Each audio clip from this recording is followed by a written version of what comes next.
Welcome, dear listener. Tonight we travel back to the candlelit corridors of Tudor England, not to speak of Henry VIII, the infamous king who changed history with his appetites, but to meet the women whose stories were often overshadowed, misremembered, or quietly forgotten. You may know their names: Jane Seymour, Anne of Cleves, Catherine Howard, and Catherine Parr. But who were they really? What lives did they live before the crown touched their heads, and what became of them after the royal gaze drifted elsewhere? In this video, we'll trace their lives from girlhood to grave, slowly, thoughtfully, letting their stories unfold like pages turned by candlelight. So settle in, let the noise of the world slip away, and if you enjoy stories told slowly with care, subscribe to the channel, give this video a gentle like, and let history whisper its secrets to you once more. In the soft countryside of Wiltshire, tucked among the chalk hills and quiet lanes, there once stood a manor called Wolf Hall. It was not the grandest estate in England, but it was a good one, solid and respectable, home to a family with ancient roots and recent ambitions. It was there, sometime around the year 1508 or 1509, that Jane Seymour was born into a world of embroidery, prayer, and the low, steady hum of the English gentry. Her life, though tragically brief and outwardly unassuming, would irrevocably alter the course of English history and the tumultuous saga of the Tudor dynasty. To understand Jane, one must first grasp the world into which she arrived, a world where family connections, quiet discretion, and above all, the ability to bear a male heir were the ultimate currencies for a queen. Imagine a young Jane growing up in Wolf Hall. Her father was Sir John Seymour, a man of soldierly bearing and courtly ambition, having served Henry VIII closely as groom of the bedchamber. This closeness to the king was a golden key for the family's ascent. Her mother, Marjorie Wentworth, brought a more distinguished lineage, tracing her noble roots back to Edward III, even holding a distant, almost forgotten connection to royalty that would later become surprisingly significant.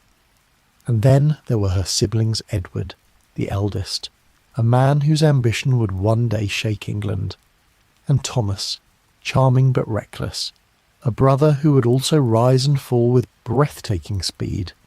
These two, her brothers, would become central figures in the drama that unfolded after Jane's own story ended.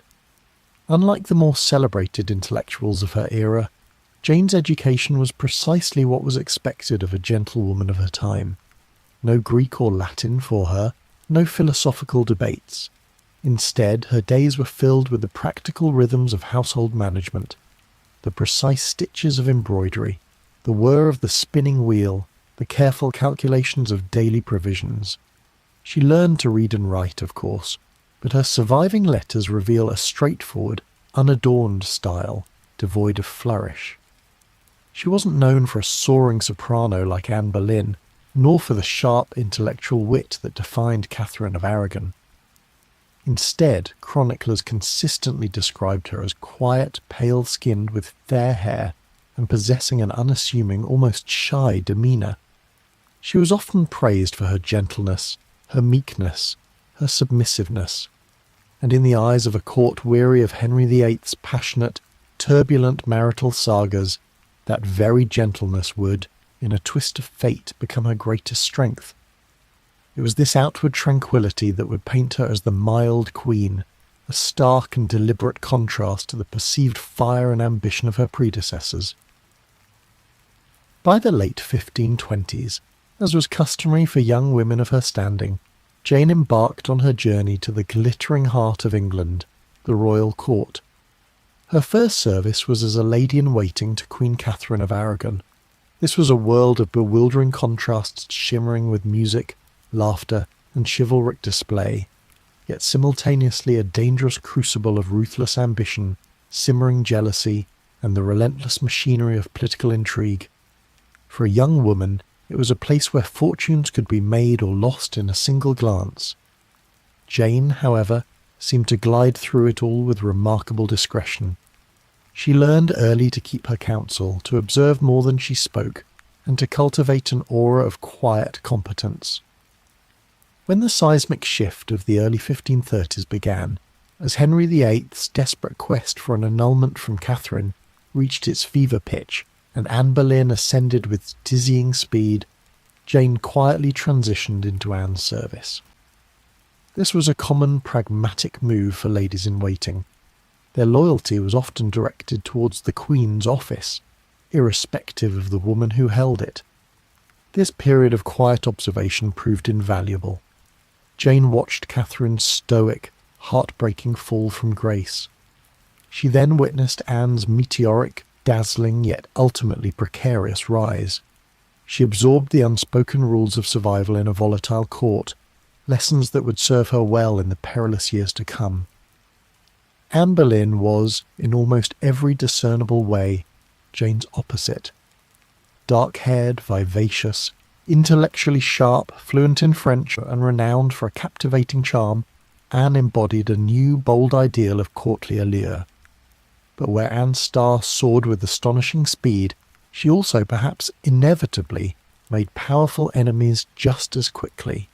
Her marriage to Henry, remember, rested on one fundamental, desperate promise: the production of a legitimate male heir.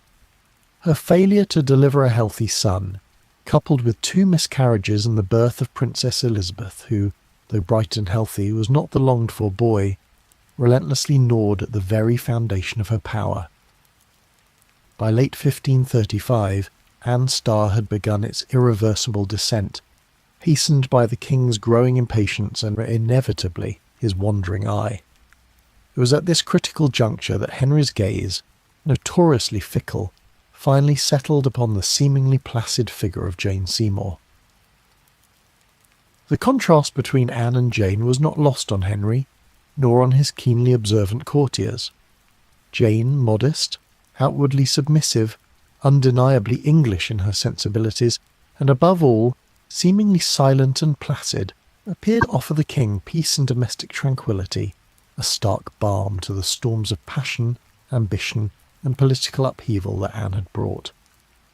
This carefully cultivated image, whether entirely genuine or partly constructed by Jane and her astute, ambitious family, proved utterly irresistible to a king desperate for stability and more than anything a son. No one can pinpoint the precise moment Henry VIII's serious interest in Jane Seymour began. Was it a fleeting glance in a crowded corridor, a kind word offered in passing, or perhaps a subtle appreciation for her demure and seemingly virtuous behaviour? What is certain, however, is that Jane did not, unlike some previous royal mistresses, rush into the king's bed. Her response to his initial advances was strikingly firm. She would not be his mistress. She would accept nothing less than the status of queen. This resolute refusal, framed as a steadfast concern for her honour and virtue, was a stroke of quiet genius. It forced Henry, a monarch accustomed to immediate gratification, to pursue her on her terms that paradoxically elevated her status in his eyes. Whether this unyielding resolve stemmed from Jane's own deeply held sense of dignity and moral rectitude, or from the astute whispered encouragement of her ambitious brothers Edward and Thomas, remains a fascinating historical debate. Both brothers understood the immense potential for their family's advancement if Jane became queen, and they almost certainly advised her on how to play a hand with the king. Regardless of its true origin, the effect was precisely what was needed. Henry, frustrated by Anne Boleyn's inability to produce a male heir, and increasingly enchanted by Jane's apparent modesty and virtue, began to fall deeply under her influence. His letters to Jane at this time, though few, betray a mixture of ardent desire and a surprising deference to her wishes. He even sent her gifts of money, which she famously returned, stating she could not accept such offerings until she was honourably married. This act, whether a genuine display of virtue or a calculated strategic move, only further cemented her image as a woman of impeccable honour in Henry's mind. The political machinations that facilitated Anne Boleyn's downfall were swift, brutal, and horrifyingly efficient. In May of 1536, Anne was arrested on trumped-up charges of adultery, incest, and treason accusations now widely believed by historians to be fabricated, designed solely to remove her from Henry's path to Jane. Her trial was a sham, her execution on May 19th a shocking, unprecedented display of the king's ruthless will. The court, and indeed all of England, was stunned by the breathtaking speed and cruelty of her demise. Yet, even as the executioner's blade fell, preparations for Henry's next marriage were already secretly underway. A mere 11 days after Anne Boleyn's death, on May 30th, 1536, Henry VIII married Jane Seymour in a private ceremony at Whitehall Palace. The speed was chilling, a stark revelation of the king's desperate impatience and the meticulous, almost surgical planning that had preceded Anne's dramatic downfall. Jane stepped into her new, incredibly perilous role with the same quiet, almost unnerving, resolve she had demonstrated throughout her life. The English populace, still reeling from Anne's execution, had little time to truly react, but many saw Jane as a welcome change, a perceived return to traditional English values after the perceived foreignness and unsettling ambition of Anne Boleyn. As Queen, Jane Seymour brought a distinctly different tone to the royal court, a change that was either consciously cultivated or simply a natural reflection of her personality. Her public image was carefully managed or perhaps perfectly aligned with Henry's desire for a more traditional, modest queen. She famously preferred simpler gowns, often made of plain velvets or silks, deliberately eschewing the elaborate French fashions and the somewhat scandalous gowns with low necks and no trains that Anne had popularised. She actively discouraged the excessive revelry, the lively intellectual debates, and the gambling that had often characterised Anne's court, favouring instead a more ordered, quiet, and profoundly traditional atmosphere. Her royal household was run with meticulous efficiency, marked by a new emphasis on cleanliness and, notably, a more conservative, indeed Catholic-leaning spiritual bent. Yet, crucially, she never openly challenged the new Church of England that Henry had established, navigating this treacherous religious landscape with remarkable caution. She did not engage in overt flirtation, nor did she publicly interfere in matters of state in the assertive way Anne had.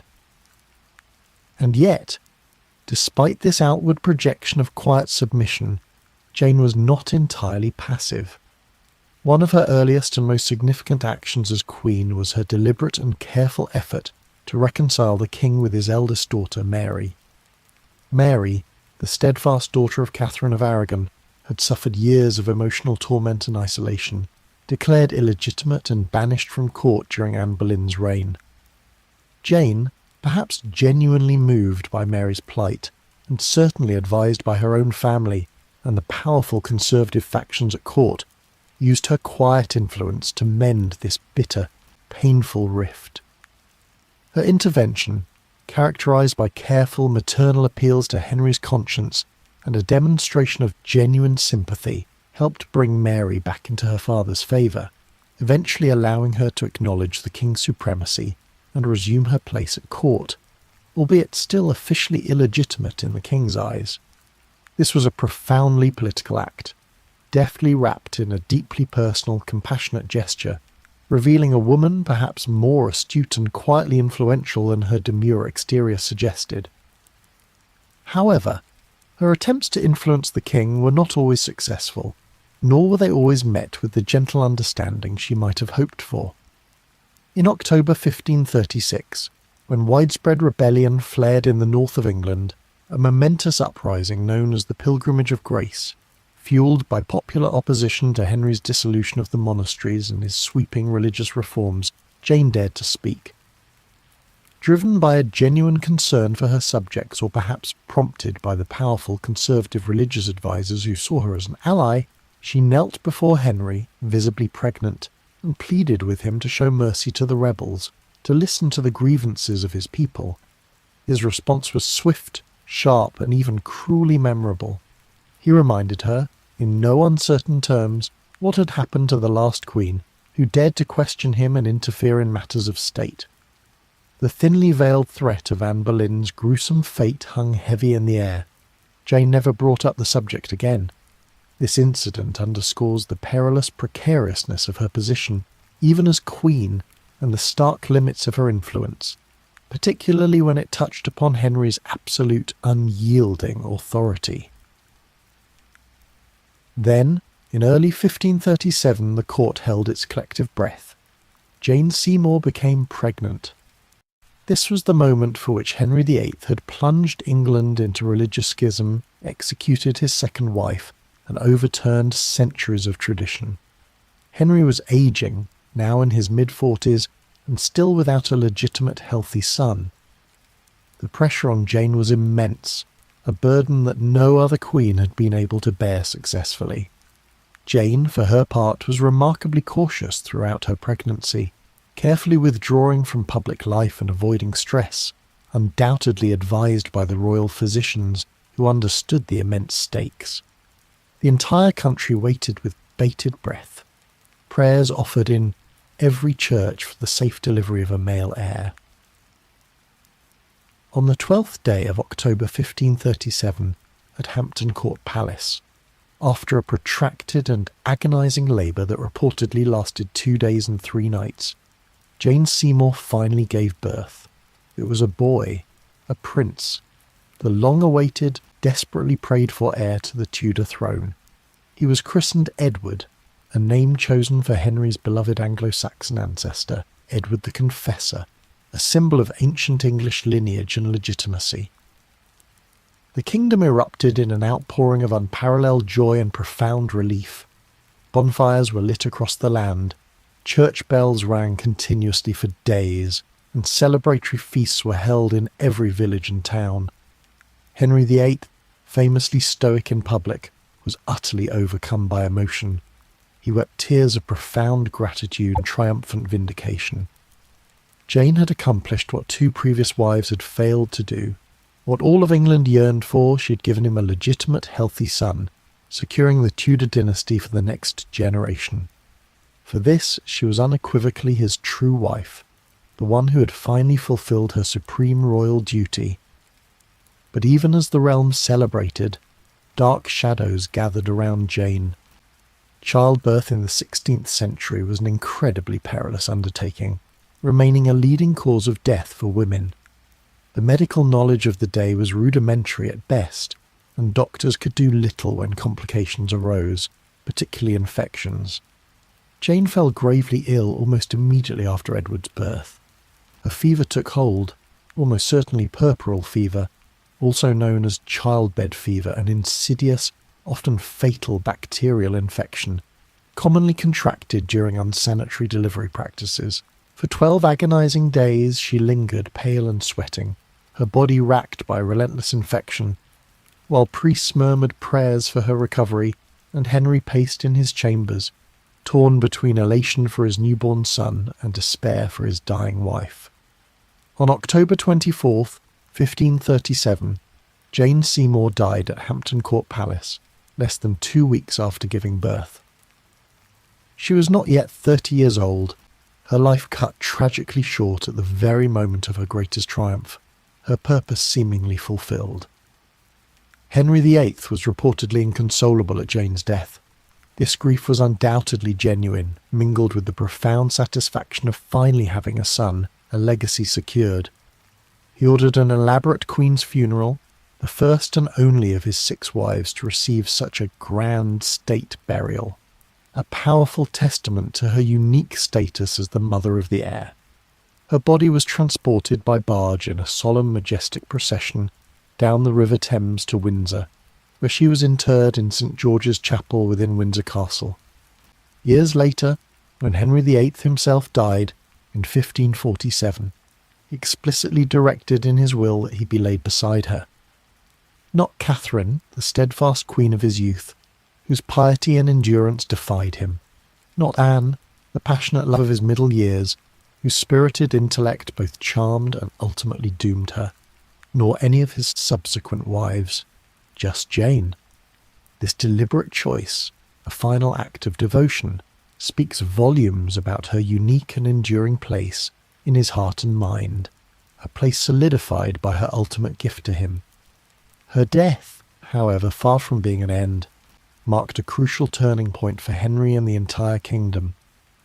For a time, Jane became something of a saint in his mind, the very embodiment of the perfect, obedient wife. She had not argued with him, had not interfered in his policies, had loved him, borne his long-awaited son, and died before she could ever disappoint him or fall from favour. In his letters and official statements for years after, he consistently referred to her as his only true wife, the one who had truly fulfilled her marital and royal duty. The irony, of course, is that the historical record suggests Jane may have been far more than just a quiet, submissive presence. Her careful handling of Mary, her daring intervention during the Pilgrimage of Grace, even if ultimately rebuffed, and her shrewd, calculated courtship of the king demonstrate a woman capable of subtle but significant influence. In the dangerous, treacherous world of Henry's court, sometimes silence was not merely submission. Sometimes it was the most astute form of survival and a powerful, understated tool of strategy. Jane's untimely death cleared the path for the remarkable, if ultimately tragic, rise of her family. Her eldest brother, Edward Seymour, swiftly capitalised on his familial connection to the new heir. He was elevated to the peerage as Viscount Beauchamp in 1536, and then, even more significantly, became Duke of Somerset in 1547. Upon young Edward VI's accession to the throne at the tender age of 9, Edward Seymour, as the king's maternal uncle, masterfully positioned himself as the most powerful figure in the Regency Council. For 3 tumultuous years, 1547, 1549, he effectively ruled England as Lord Protector, wielding power as a de facto king. He aggressively pursued Protestant reforms, dismantling more Catholic traditions, and waged costly, often unpopular wars in Scotland and France. But power, especially Regency power, is a dangerous and inherently precarious thing. Factions formed against him, rivals grew bold, and his increasingly autocratic style alienated many. In 1549 he was overthrown by a coup led by John Dudley, Earl of Warwick, later Duke of Northumberland, and in 1552 Edward Seymour, Duke of Somerset, was arrested, tried for treason, and executed on Tower Hill. Jane's other brother, Thomas Seymour, fared no better, though his ambition was perhaps even more reckless and self-serving. Charming, handsome, and endlessly hungry for power, he audaciously married the Dowager Queen Catherine Parr, Henry VIII's sixth and final wife, shortly after Henry's death, a move that raised eyebrows and caused considerable scandal. Not content with this elevation, he then set his sights on the impressionable teenage Princess Elizabeth, young Edward VI's half-sister, engaging in a scandalous and inappropriate flirtation that bordered on abusive manipulation. His behaviour grew increasingly brazen, and when he attempted to seize control of the young King Edward and overthrow his own brother, the Protector Somerset, he too was arrested, tried for treason, and executed in 1549. The Seymour family's meteoric rise, propelled directly by Jane's marriage and the birth of her son, was tragically short-lived, consumed by the very ambitions that had elevated them to such dizzying heights. Jane's son, Edward VI, the precious heir for whom so much had been sacrificed, ruled for only 6 brief years. A sickly child from birth, perhaps inheriting some of his father's underlying ailments, he died at the tender age of 15 in July 1553. Despite his youth, Edward continued the aggressive Protestant reforms begun by his uncle, profoundly shaping the religious landscape of England. However, his early death, without leaving an heir, immediately threw the kingdom into chaos, triggering a desperate succession crisis that saw Lady Jane Grey briefly proclaimed Queen before the rightful heir. Mary Tudor, Jane's former stepdaughter and protégée, seized the throne. Mary ascended as Queen and fiercely brought Catholicism roaring back to England, brutally undoing many of the Protestant reforms. It would be her younger half-sister Elizabeth who would eventually succeed her after Mary's own reign, finally ushering in a long and glorious golden age for England, finally bringing a measure of religious stability after decades of turmoil. But through all these dramatic changes, all the shifts in power and religious policy, Jane Seymour remained a figure both central and strangely elusive. She had fundamentally altered the course of the Tudor dynasty with the birth of her son. She had, in her brief reign, calmed a turbulent court with her quiet dignity, and perhaps saved Mary from a more dire fate. And yet, for a woman who held such a pivotal position, we know remarkably little of her inner thoughts, her true feelings, her deepest motivations. No substantial personal letters from her survive. No great speeches or proclamations bear her name. What we have is suggestion, impression, and the lingering echo of a woman who moved softly and subtly through the grand stage of history and changed it all the same. She lived and died in a society that valued women, especially royal women, primarily for their obedience, their modesty, and above all, their fertility and ability to produce heirs. Queens were expected to manage their households efficiently, conduct themselves with impeccable virtue, and largely remain in the background of political power, serving as symbols rather than active participants. Jane, outwardly at least, fit this mould perfectly, and for that she was rewarded beyond measure. But it is far too simplistic to dismiss her as merely obedient or a blank slate.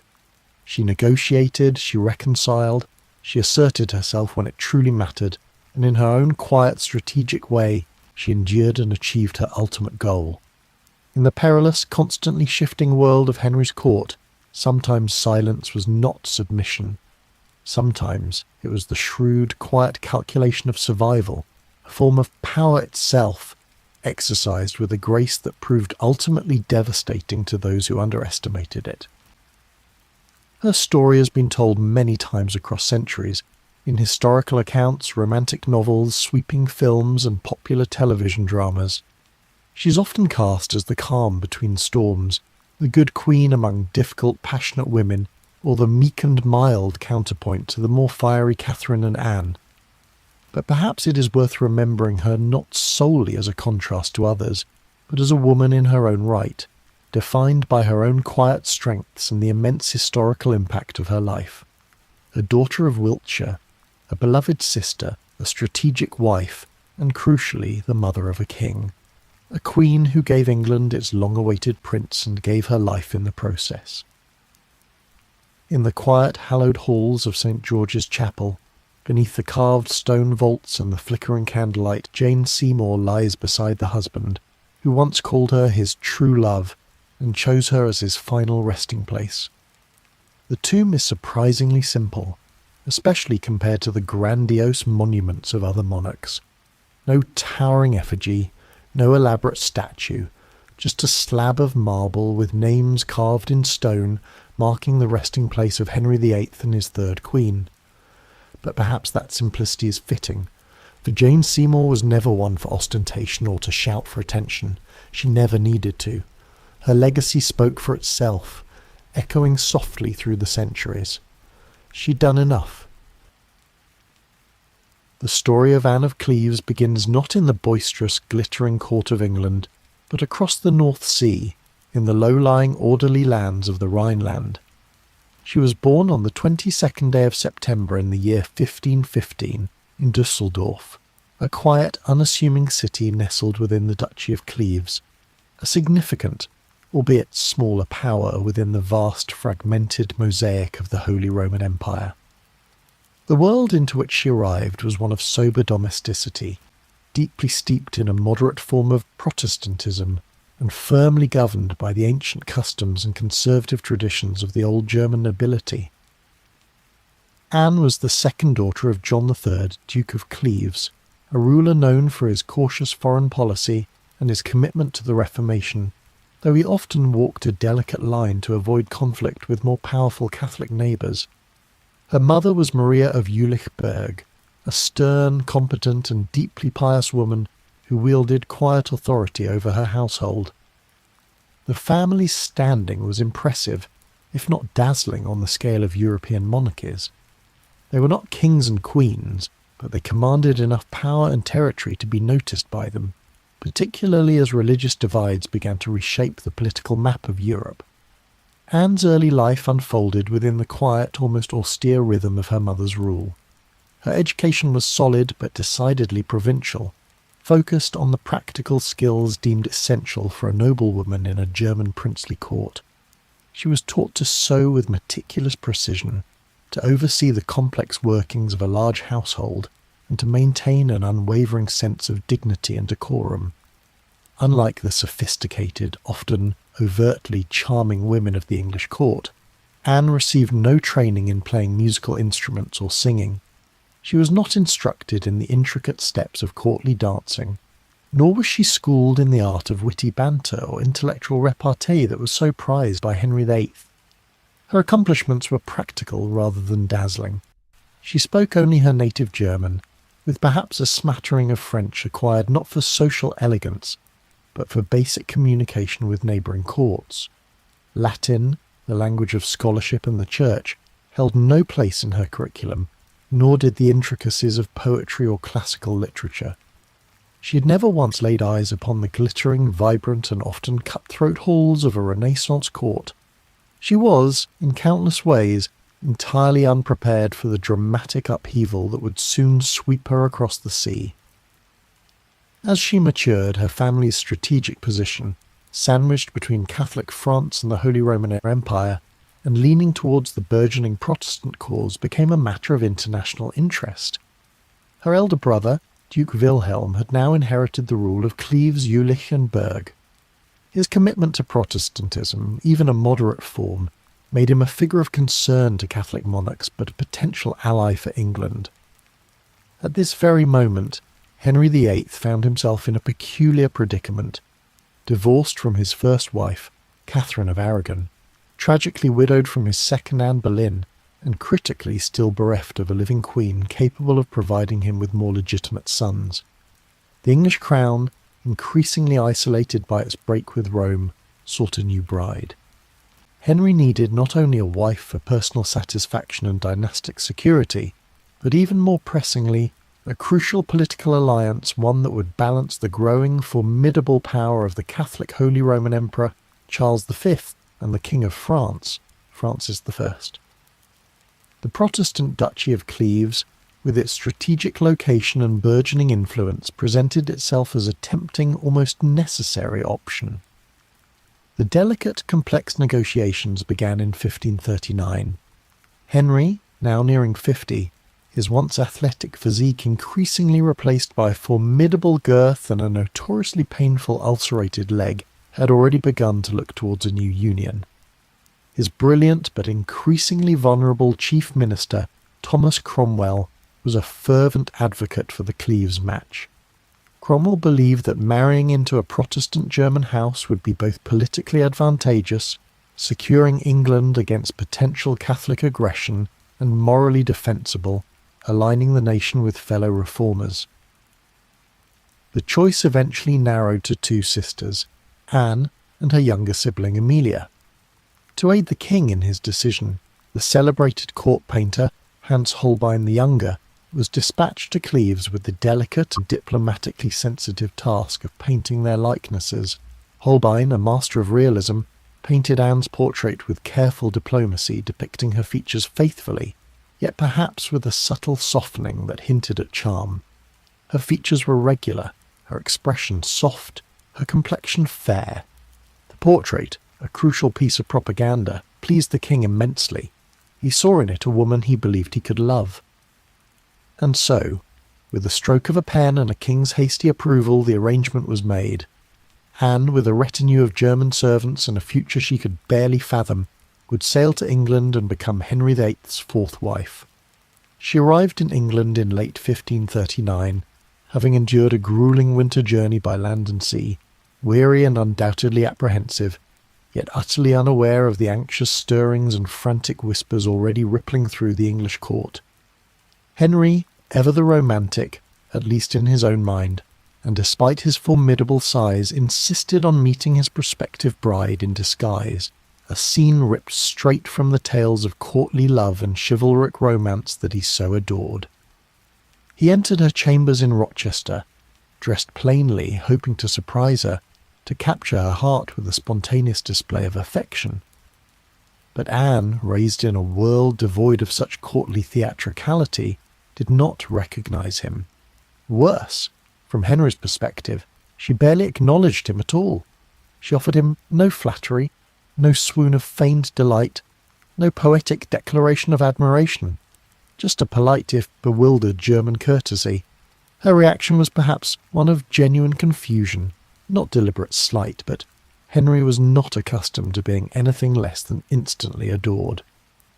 The king, already nervous about the match given his recent painful history, was utterly appalled. "I like her not," he reportedly grumbled to his horrified attendants, his disappointment turning quickly to anger. "She's nothing so fair as she hath been reported." He later elaborated, lamenting her large figure, her loose breasts, and even complaining of her bad smell, though this might have been a convenient excuse, rather than a true observation, designed to justify his immediate repulsion. But by then, the intricate gears of state were already turning irrevocably. To refuse her now, after so many public negotiations, after the exchange of portraits and formal agreements, would be an unimaginable insult to the powerful Duke of Cleves, risking the crucial Protestant alliance that Cromwell had so carefully brokered, and irrevocably damaging Cromwell's own credibility with the king. Reluctantly, and with a heavy heart, Henry went through with it. They were married on the 6th of January, 1540 at Greenwich Palace, a solemn, joyless affair devoid of the usual royal pomp and enthusiasm. The wedding night for Henry was an unmitigated disaster, a truly humiliating experience that he would vividly recount to his exasperated courtiers.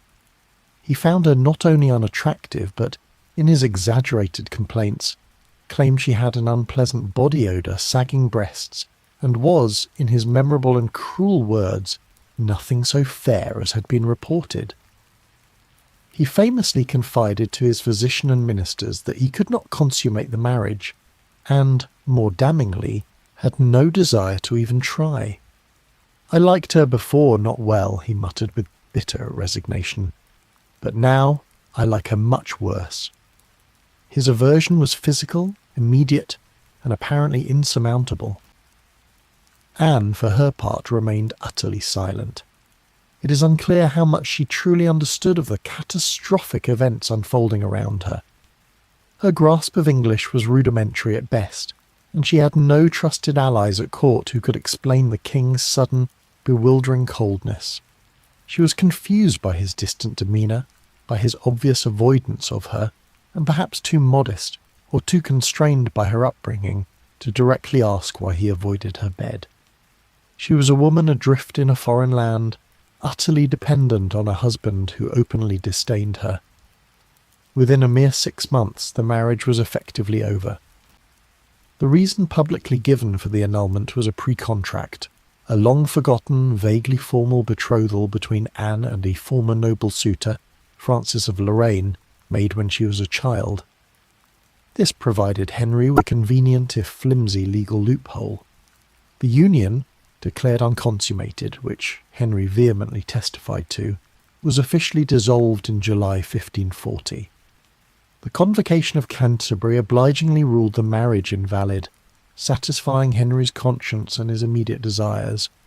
Henry, once again legally free and desperate for a more appealing bride, turned almost immediately to a new young woman, the vivacious, flirtatious Catherine Howard, barely more than a girl, who epitomised the English courtly ideal Henry so desperately sought. But here, Anne's story takes a truly remarkable and historically significant turn. This was the moment where most discarded queens, especially in Henry's treacherous court, would have been cast aside, imprisoned or worse. Yet Anne of Cleves defied all expectations. She did not protest, did not weep openly, did not flee home in disgrace to a family that might have felt compelled to wage war for her honour. Instead, with a quiet dignity that stunned observers, she accepted the annulment. And in return for her compliant understanding and perhaps as An act of genuine, albeit self-serving, relief, Henry rewarded her handsomely, astonishingly generously. She was granted Hever Castle, once the cherished home of Anne Boleyn's family, a potent symbol of her unique position. She received Richmond Palace, a magnificent royal residence, along with Bletchingley Manor and a staggeringly generous annual income of £4,000, an immense sum for the time, ensuring her lasting financial independence. Crucially, she was granted the coveted title of the King's beloved sister, a designation that allowed her precedence above all other women in the realm, save the Queen and the King's daughters, Mary and Elizabeth. This meant she remained a highly respected, independent member of the royal family. In a court where women were routinely treated as political pawns, summarily discarded, or tragically executed, Anne of Cleves had achieved something truly rare: survival, absolute security, and genuine independence. She had traded a precarious, unloved queenhood for a comfortable, autonomous existence. She remained in England for the rest of her life, choosing not to return to her homeland. Over time, she gradually learned to speak English more fluently, perhaps even developing a dry wit. She became fond of English fashion, though she never fully adopted its most elaborate excesses, maintaining her preference for simpler, more practical attire.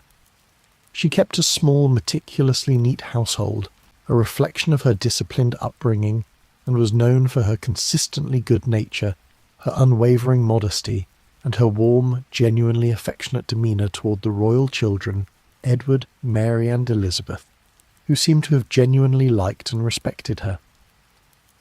She attended court on ceremonial occasions, always impeccably dressed for the part she now played as the King's beloved sister, and maintained surprisingly cordial relations with Henry, even after his subsequent marriage to Catherine Howard ended in scandal and execution.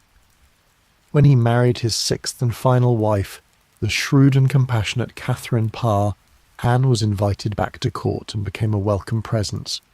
She and the new queen are widely believed to have gotten along remarkably well, forming a bond of mutual respect. She never remarried. This was a choice that further underscored her unique status and wisdom. Remaining single meant she retained her wealth and independence, avoiding any new political entanglements or the risk of a less fortunate second marriage. As the years passed, Anne remained a figure of quiet affection and stability within the volatile royal family. She exchanged gifts with Mary and Elizabeth, corresponded with them, and offered them a consistent, benevolent presence. She watched the tumultuous final years of Henry's reign from a safe, comfortable distance, an observer rather than a participant in the dramas that continued to unfold. She witnessed the brief, zealous reign of her former stepson, the young Edward VI, and then the dramatic accession of Queen Mary I in 1553. When Queen Mary I, a devout and increasingly zealous Catholic, took the throne, Anne's comfortable position became somewhat more complicated. Mary was wary of foreign Protestants, even those long since domesticated. Anne, ever the pragmatist, maintained an even lower profile, meticulously avoiding any hint of controversy. She harboured no political ambition, no desire to interfere in the complex religious shifts of the new reign. All she wanted, it seemed, was peace and the continuation of her quiet, secure existence. Her health began to fail in the mid-1550s. She moved to Chelsea Old Manor, a beloved residence where Catherine Parr had once lived, and spent her last months in relative quiet and comfort. On the 16th of July 1557, Anne of Cleves died, possibly of cancer, possibly of complications from long-standing illness, though records are vague. She was 41 years old. Her death, though not as dramatic as those of some of Henry's other wives, was met with respectful mourning. She was buried in Westminster Abbey, a rare and signal honour, and the only one of Henry's 6 wives to lie there. Her tomb is elegant but restrained, fitting for a woman who lived with quiet grace, adapted with remarkable strength, and died without scandal, a testament to her unique and shrewd survival. The inscription remembers her not for her beauty or her power, but for her quiet honour and enduring dignity. Anne of Cleves had arrived in England as a foreign bride and a political pawn, utterly unprepared for the world into which she was thrust. She had been publicly rejected, personally humiliated, and utterly displaced by a king who found her physically repugnant. But she had not been destroyed. Where others had schemed and then suffered terrible fates, Anne had simply endured and in doing so, thrived. In many ways, her story is one of survival through stillness, a testament to the power of quiet adaptation. She did not fight the king's will, but neither did she crumble under his rejection. She watched, she learned the perilous rules of the English court, and she accepted what she could not change with an almost uncanny pragmatism. And in doing so, she outlived the mighty King Henry, outlasted his fleeting affections, and became, in the end, a beloved, respected, and enduring presence in a court that had chewed up and spit out so many women before her. Today, Anne of Cleves remains a curiosity to many. The wife Henry couldn't love, the marriage that lasted just 6 months, the queen who was never crowned. But beneath this superficial understanding lies a story far richer, far more compelling. A girl raised in the modest, orderly courts of Northern Europe. A woman thrust unprepared into the deadly, dazzling dance of Tudor politics. And a queen who, in shrewdly giving up everything Henry demanded of her, gained a kind of freedom, security, and independent respect that no one else among Henry's wives ever managed to achieve. She did not change the course of history through grand political acts. She bore no children who would inherit the throne. She made no sweeping speeches. She signed no groundbreaking treaties, but she lived. And in the brutally dangerous, often fatal world of the Tudor court that sometimes was the greatest victory of all. She was young when she came to court, younger than the others, softer perhaps, and much more vulnerable. Her story, unlike the quiet triumph of Jane Seymour or the peaceful solitude achieved by Anne of Cleves, begins in the shadow of a great family name, flares suddenly in the golden, perilous light of a king's obsessive attention, and disappears swiftly and tragically under the cold, unforgiving blade of power. Her name was Catherine Howard, and she was the 5th wife of Henry VIII. Her brief life, a meteoric rise and devastating fall, serves as a poignant cautionary tale within the bloody tapestry of Tudor England. Catherine was born sometime between 1521 and 1525. The precise year, like so many details of her early life, remains frustratingly uncertain. She entered the world as a member of the noble but crucially impoverished Howard family, a junior branch of the immensely powerful Dukes of Norfolk. Her father was Lord Edmund Howard, a younger, less successful son of the second Duke, Thomas Howard. Lord Edmund was not particularly wealthy, nor was he remarkably useful at court, having squandered what little fortune he possessed. His lack of financial acumen meant his children, including Catherine, were often sent to live in the households of wealthier relatives. Her mother, Joyce Culpeper, died while Catherine was still a very young child, further disrupting any semblance of stable home life. Despite her father's personal failings, the Howard name still resonated with immense power and prestige throughout England. In the hierarchical, connection-driven world of Tudor England, a powerful name, even if not backed by immediate fortune, could indeed be more influential than a purse full of gold. After her mother's premature death, Catherine, along with many of her siblings, was sent to live in the sprawling, often chaotic, household of her formidable step-grandmother, Agnes Tilney, the Dowager Duchess of Norfolk, first at Chesworth in Sussex, and later at her more permanent London residence in Lambeth. This was not a place of strict order or rigorous oversight. The Duchess, by this point aging, rather distracted, and seemingly indifferent to the comings and goings of the younger members of her vast establishment, maintained a household that was more akin to a bustling, loosely governed dormitory. It was filled with numerous noble children, wards, and various ladies-in-waiting, a mélange of young people living with a surprising degree of freedom, often without the tight supervision, moral instruction, or formal education typically deemed appropriate for young noblewomen of their station.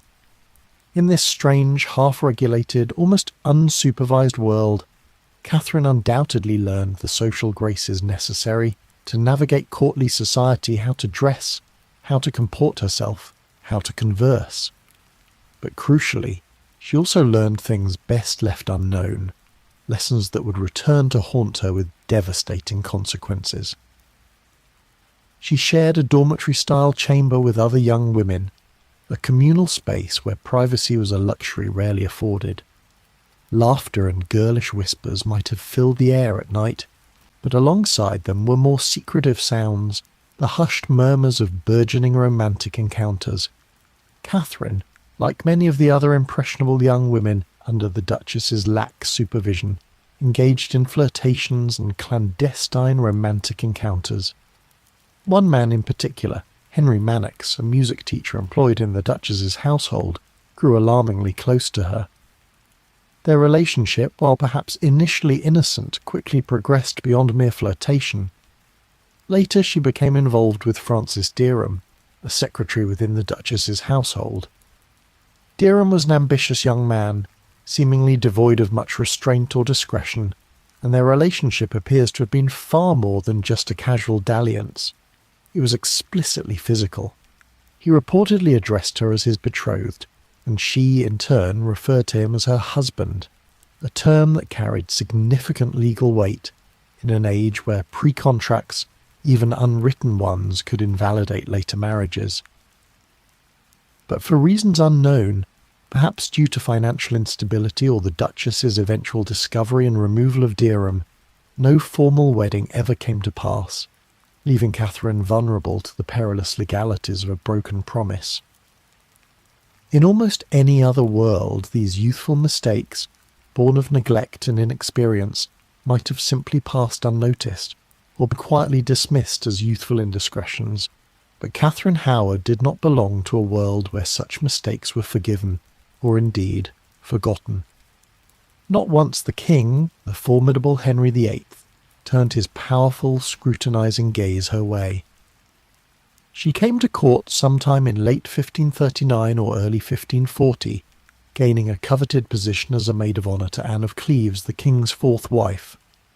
At this juncture, Catherine was probably about 16 or 17 years old, on the cusp of adulthood but still very much a naive girl. She was immediately singled out for her lively spirit, her natural grace, and her striking youthful beauty. Descriptions from the time speak of her pale, flawless skin, her bright, captivating eyes, and her infectious, unrestrained laughter.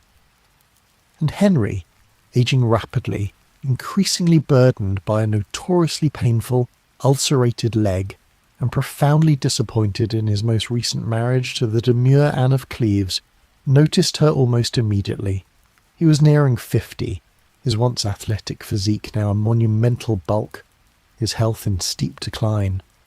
Yet, in the warm youthful energy of Catherine Howard, the king seemed to momentarily rediscover a spark of his own lost youth, or at least the potent illusion of it. The king had grown profoundly tired of Anne of Cleves. The marriage had never been consummated, the physical connection never formed, and the emotional bond remained stubbornly absent.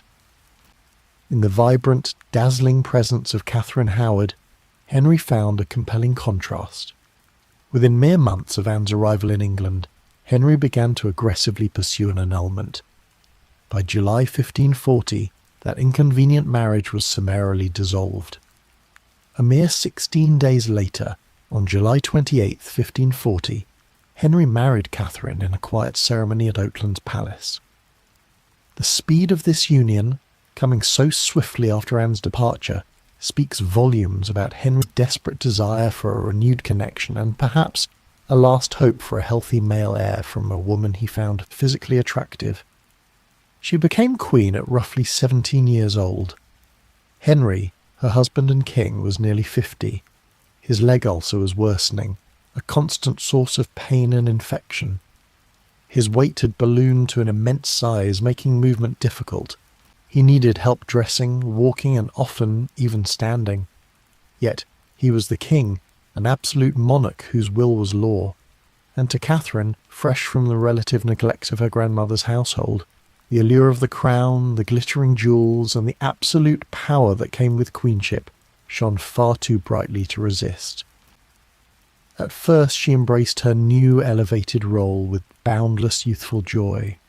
Her presence seemed to infuse the court with a renewed sparkle. She brought back the music, the lively dancing, and the vibrant silks that had replaced the more sober atmosphere preferred by Jane Seymour and Anne of Cleves. The king, rejuvenated by her youth and charm, was utterly enchanted. He called her his rose without a thorn, showering her with lavish gifts, exquisite jewels, magnificent dresses, and grants of palaces and lands. Catherine, a girl who had known little but neglect and genteel poverty, took to queenship like a flower to sunlight, basking in the unprecedented attention and luxury. But beneath this glittering surface, unseen by the king's infatuated gaze, the roots of her past were silently rotting, waiting to be exposed. Her past, so carefully hidden, so casually dismissed as mere youthful indiscretion, began, slowly but inexorably, to follow her. In a baffling display of naivete or perhaps misguided loyalty, Catherine appointed one of the men from her past, Francis Derham, to a position within her own royal household as her gentleman usher. This proved to be a catastrophic mistake. Derham, emboldened by his proximity to the Queen, began speaking far too freely, dropping hints of old familiarity and intimacy. Simultaneously, whispers about Catherine's behaviour began to circulate among the envious and watchful courtiers, and perhaps most perilously, Catherine's own eye may have begun to wander towards Thomas Culpeper, a dashing young gentleman of the King's privy chamber, handsome, charming, and ambitious. He was a relative of her mother's family, and known to be a favourite of Henry's, with access to the most private parts of the palace. The depth and nature of that relationship with Culpeper are still fiercely debated by historians. Some believe it escalated rapidly into a passionate physical affair, with secret meetings arranged in her chambers, facilitated by her ladies-in-waiting, most notably Lady Rochford, the notoriously troublesome widow of George Boleyn, Anne Boleyn's brother. Others argue it might have been a less consummated but still intensely inappropriate flirtation, driven by loneliness, recklessness, or simply the thrill of forbidden desire. Whether it was passionate love, dangerous lust, or something more ambiguous, it was profoundly dangerous. It was, in the unforgiving eyes of Tudor law, treasonously so. Any physical intimacy with the Queen outside of the King was punishable by death. The terrifying turning point came in the autumn of 1541. Henry and Catherine were on a grand royal progress through the north of England, an extended tour designed to showcase the new Queen and foster public admiration. But even as they travelled through cheering crowds, a network of informants and concerned individuals, fueled by gossip and genuine alarm, began compiling testimonies and sending secret letters to Thomas Cranmer, the Archbishop of Canterbury, a man known for his Protestant leanings and loyalty to Henry. These letters contained explosive accusations, detailed accounts of Catherine's promiscuous past before her marriage to Henry, and even more damningly, insidious rumours of her continued indiscretions in the present, specifically with Thomas Culpeper. Evidence, slow and agonising, began to stack, piece by chilling piece. On All Saints' Day, November 1st, 1541, a day meant for solemn reflection and thanksgiving, Henry knelt to give thanks for what he believed was his blessed marriage.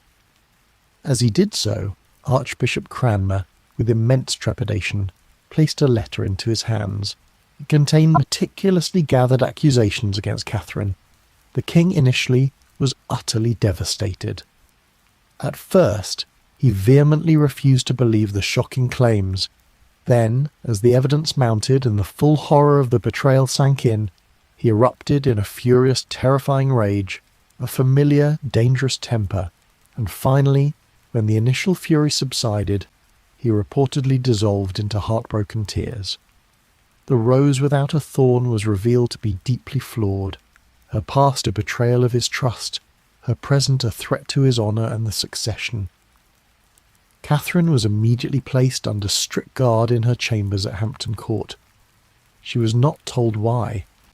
Confused, terrified, and utterly bewildered, she asked, begged, and pleaded for an explanation, for a chance to clear her name, but the walls began to close around her, the cold, silent protocol of treason already taking hold. Francis Derham and Thomas Culpeper were both swiftly arrested and subjected to brutal torture. Under immense pressure, they confessed Derham to his premarital relationship with Catherine and Culpeper to clandestine meetings and flirtations, though the full extent of physical intimacy remains debated. Both men were found guilty of treason. Derham, for violating the Queen before her marriage, was subjected to the horrific punishment of being hanged, drawn, and quartered.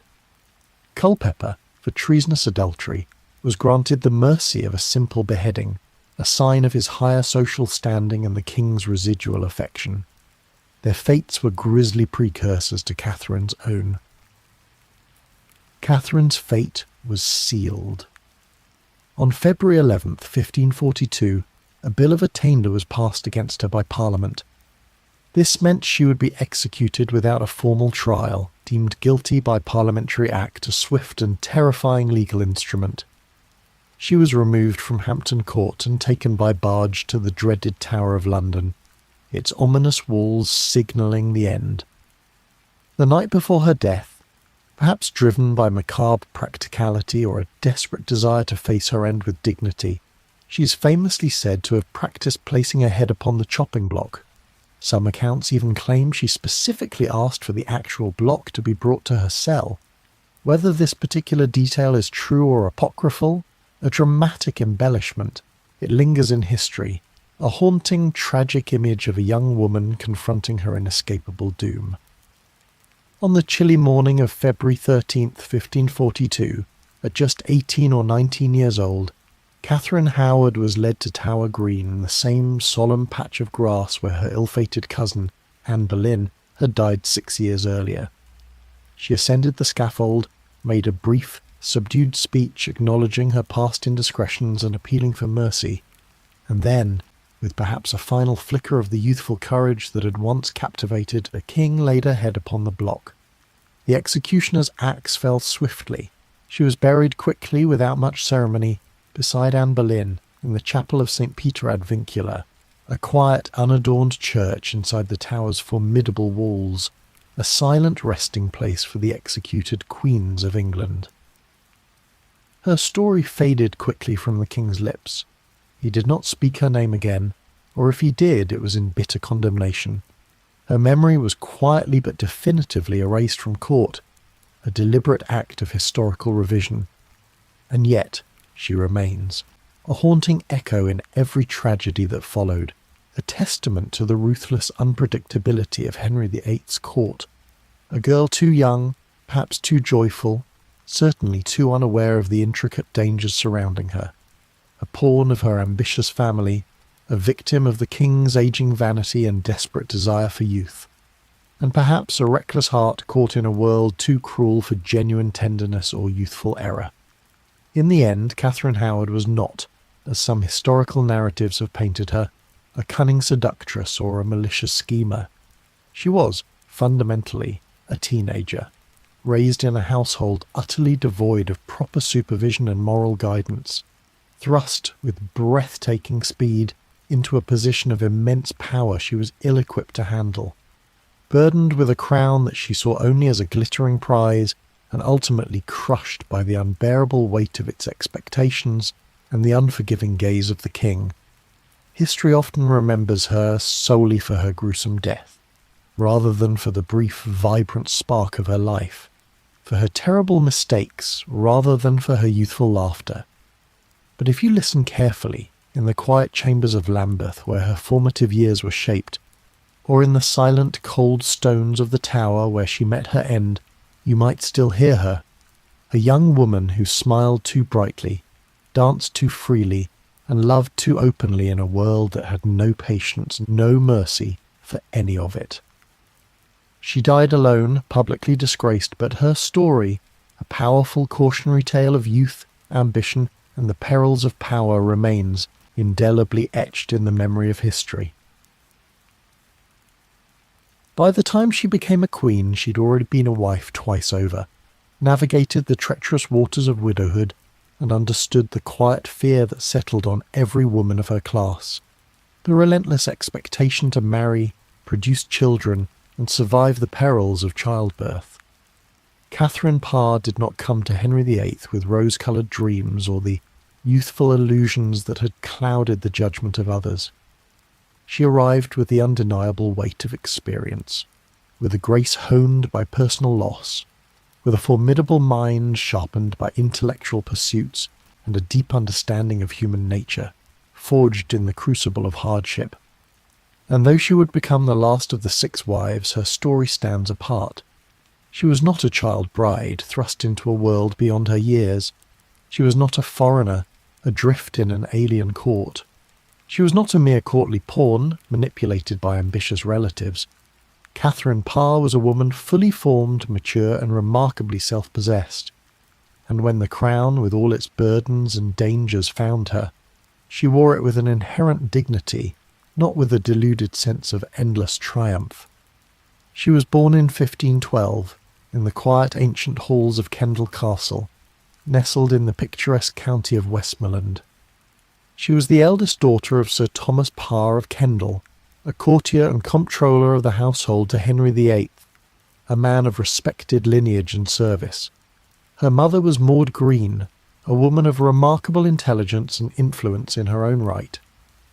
Maud had served as a lady-in-waiting to Catherine of Aragon, Henry's first wife, and it was in homage to that dignified queen that she named her daughter Catherine, a gesture of admiration, and perhaps a quiet hope for her daughter's own future standing. Tragically, her father, Sir Thomas, died when Catherine was only 5 years old, leaving her mother, Maud, a formidable widow with 3 young children, Catherine, her younger sister Anne, and her brother William, who would later become Marquess of Northampton. Maud Green, however, was no ordinary grieving widow. She ensured her children were not only well educated for their time, but also meticulously well connected, positioning them strategically within the intricate web of Tudor court society. She personally oversaw Catherine's impressive education, far surpassing the typical instruction for a noblewoman. Catherine blossomed into a composed, intelligent, and deeply pious young woman. Her intellectual curiosity was insatiable. She became fluent in multiple languages, including the scholarly Latin, the diplomatic French, and the cultured Italian, hinting at a broader European perspective. She developed a profound love for theology, spending hours immersed in books and engaging in deep religious contemplation. She possessed a natural inclination for order and intellectual discipline, but for all her scholarly leanings, she was also intensely practical, grounded in the realities of her social standing. She married early, as was expected of women of her time, entering her first union around 1529, when she was 17. Her first husband, Sir Edward Burgh, was considerably older than her, a knight, and unfortunately already quite ill and infirm. Their marriage was consequently short, marked by his persistent ill health.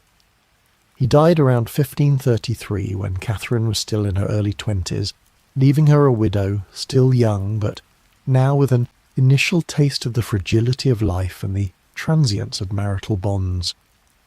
She married again in 1534, this time to John Neville, Lord Latimer, a prominent nobleman from the north of England. This was a respectable match, securing her position within the upper aristocracy. Lord Latimer was a widower with 2 children from his previous marriage, a son, John, and a daughter, Margaret. Catherine embraced her role as stepmother with genuine care and dedication, managing his vast household with exemplary precision and finding comfort in the rhythms of responsibility and domestic life. But once again, the shadow of unrest, a constant companion in Tudor England, touched her life directly. In the late 1530s, particularly during the turbulent autumn of 1536, England was convulsed by the Pilgrimage of Grace, a massive popular uprising primarily in the northern counties, protesting Henry VIII's radical religious reforms, particularly the dissolution of the monasteries. Lord Latimer, caught between the rebels and the crown, was dragged into suspicion. He was forced by the insurgents to act as a mediator, a precarious position that left him vulnerable to accusations of treason from both sides. Catherine, with remarkable composure, watched from the terrifying sidelines as the danger closed in, the rebellion swirling around their northern estates. Her home was even briefly occupied by the rebels, but mercifully the storm eventually passed, and Latimer, though tainted by suspicion, survived the ordeal. When Lord Latimer died in 1543, Catherine Parr was a widow once more, now in her early 30s, exceptionally well educated, financially wealthy, and for a brief, precious moment in complete control of her own future. It was during this brief period of independence that she met Thomas Seymour, the magnetic and ambitious younger brother to the late Queen Jane Seymour and the beloved uncle to the boy king-to-be Prince Edward. Seymour was charming, handsome, and dangerously charismatic, everything a woman might want in a suitor, and everything a newly independent, intelligent widow might dare to hope for. They began a courtship quietly, cautiously, perhaps exchanging romantic letters. Catherine may have genuinely believed her life would finally unfold in peace and contentment with him by her side, a love match after 2 marriages of duty. But then the king noticed her. Henry VIII was now in his early 50s. His once formidable physique had swelled to immense proportions, exacerbated by his festering leg ulcer, which caused him immense pain and limited his mobility. His moods were notoriously erratic, prone to violent rages and periods of deep melancholy. His 5th wife, the youthful Catherine Howard, had been executed for adultery just the year before, plunging the court into another cycle of fear and instability. The English court was restless, wounded by successive marital upheavals and weary from years of religious and political turmoil. And into this turbulent world stepped Catherine Parr, calm, dignified, remarkably intelligent, and radiating a sense of serene maturity. The king, surprisingly, was drawn to her mind as much as her presence. She possessed a rare ability to debate with him on theological matters, to offer genuine comfort during his painful bouts, and, perhaps most uniquely, to gently challenge him in intellectual discourse in a way no one else dared. She provided intellectual companionship and stability that he desperately craved. It is widely asserted by historians that Catherine did not initially wish to marry the king. Her heart, it seemed, was set on Thomas Seymour and the quiet life she envisioned with him. It is said she prayed fervently for guidance, caught between a personal yearning and a royal command.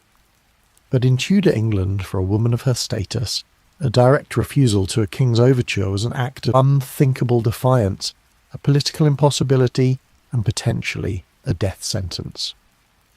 And so, on the 12th of July 1543, Catherine Parr became Henry VIII's 6th and final wife.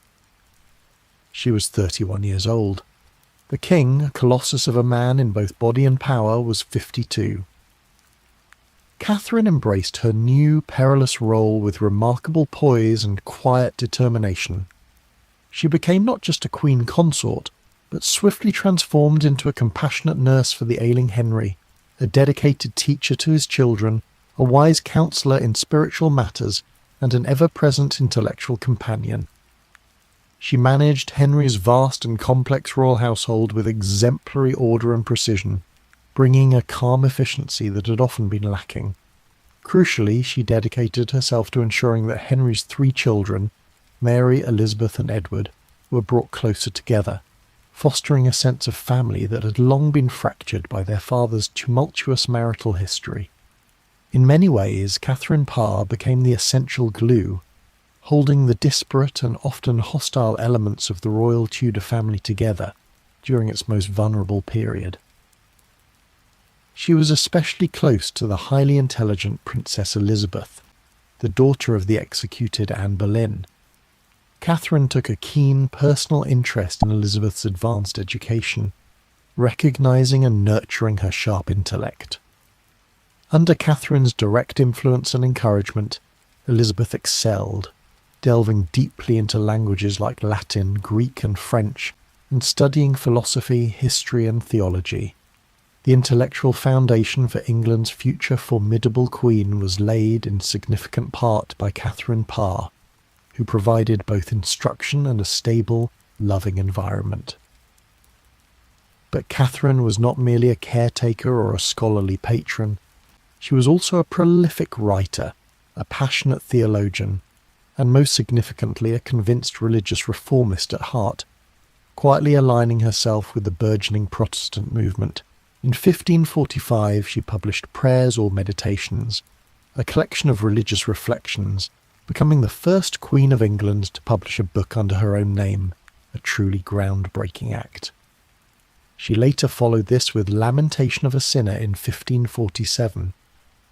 Through her writings, she subtly advocated for a more personal connection to God, for the widespread availability of Scripture in English, and for women's ability to read and understand religious texts for themselves, ideas that were bold, progressive, and in the deeply divided religious climate of the time, profoundly dangerous. Indeed, her reformist leanings and her intellectual assertiveness nearly cost her everything. In 1546, as Henry's health deteriorated and his paranoia grew, the conservative faction at court, men who viewed Catherine's Protestant sympathies as dangerous heresy and sought to undermine her influence, conspired directly against her. They meticulously gathered evidence, compiling a dossier of her heretical books, her reformist discussions, and her association with known Protestants. They eventually prepared a warrant for her arrest on charges of encouraging Protestant heresy, a crime punishable by death by burning at the stake. Henry, easily swayed by flatterers and consumed by his own pain, initially appeared angry, distant, and ominously silent concerning the accusations against his queen. But Catherine Parr was not merely pious, she was also exceptionally clever and possessed an astute understanding of her formidable husband. When she became aware of the plot against her reportedly after finding the arrest warrant, she humbled herself completely. She tearfully approached the king, telling him that she only ever debated religion with him to ease his mind, to entertain him, to distract him from his immense physical pain, and to learn from his superior theological intellect. She flattered him with unparalleled skill, appealing to his ego and his need for intellectual dominance, and remarkably, it worked. When officers arrived the next day to arrest her, Henry, in a sudden burst of protective fury, dismissed them with a roar. Catherine was safe, for now. She had demonstrated an extraordinary ability to navigate the king's volatile temperament, to survive where others had perished, by mastering the art of strategic submission and brilliant flattery. The king died less than a year later, on the 28th of January 1547. His final will, a testament to Catherine's success, left her remarkably well provided for. She was to be given immense respect, substantial wealth, and most importantly, genuine freedom, but not direct political power. The regency for the 9-year-old boy king Edward VI would be in the hands of Edward Seymour, now Duke of Somerset and Lord Protector, the young king's uncle. Catherine, still only in her mid-30s, could now finally breathe freely. She was no longer a queen consort, no longer chained to the unpredictable whims of a volatile monarch.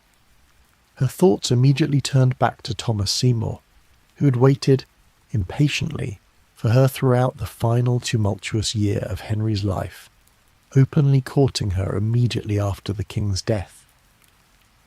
They married in secret in the spring of 1547, only months after the king's death, a remarkably hasty union for a queen dowager. It caused a considerable scandal at court. Catherine was ostensibly meant to be in a protracted period of mourning. the match to many seemed unseemly and overtly hasty, but she was, perhaps, genuinely in love, or perhaps simply hungry for the personal freedom and emotional connection that had been denied to her for so long by duty. The marriage, however, was not to be a happy one. Seymour, now elevated to the title of Lord High Admiral, proved to be even more ambitious, reckless and inappropriate than many had feared. He constantly schemed for greater power, often undermining his own brother, the Lord Protector. Most distressingly for Catherine, he engaged in deeply inappropriate flirtations and physical interactions with the teenage Princess Elizabeth, who was living in Catherine's household at the time.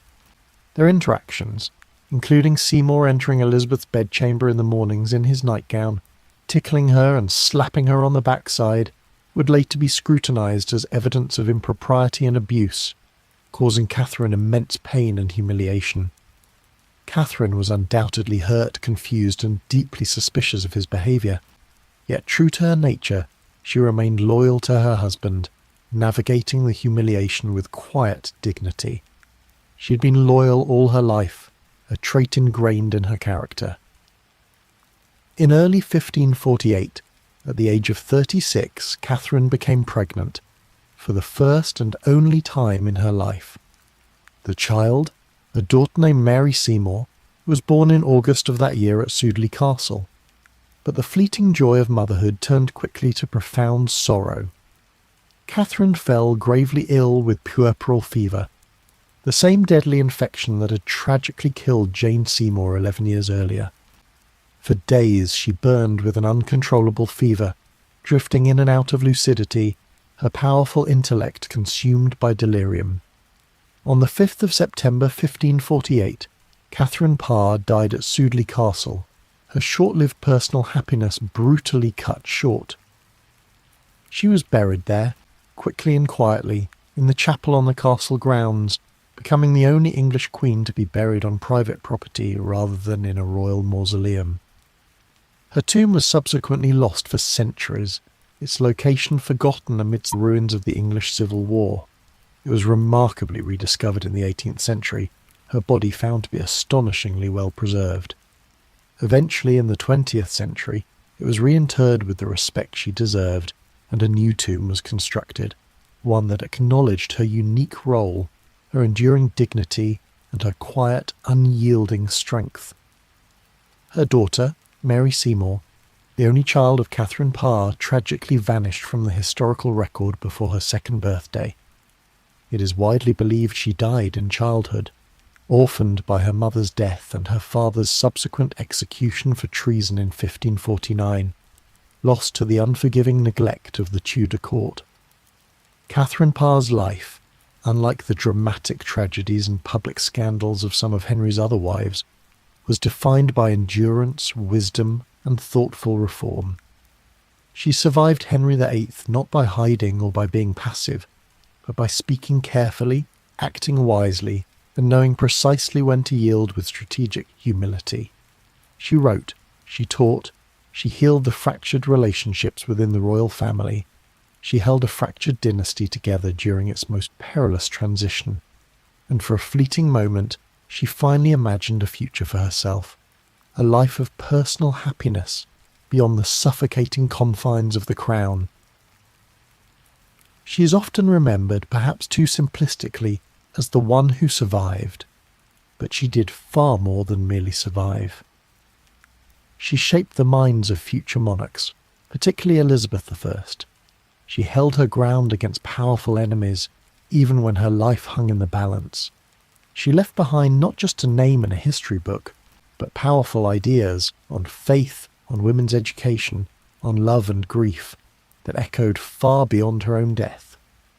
And in a world where women were usually silent or brutally silenced, Catherine Parr, through her intellect, her compassion, and her strategic wisdom, found a way to write her own name, in her own hand, indelibly into history, quietly but permanently.